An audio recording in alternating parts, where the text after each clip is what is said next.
Assalomu alaykum hurmatli kuzatuvchilar.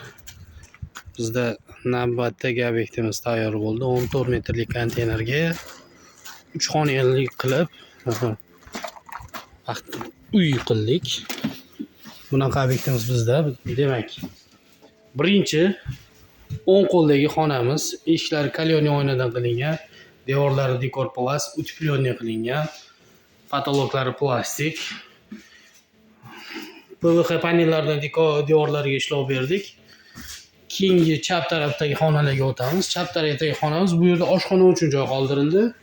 Mana bu yerga kuxnya mebellarga moslab rakvina, oshxona mebelini joylashtirsa bo'ladi.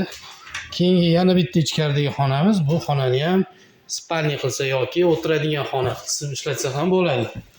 14 metrlik konteyner ichiga jami 3 ta xonani joylashtirdik va to'g'rida kirganda sanuzlimiz bor. Sanuzlimiz ichida rakvina, unitaz, 50 litrlik suv sharistoni va dush va padnon joylashtirdik. Jami 3 ta oyna qo'yilgan va bitta eshikdan kiriladi.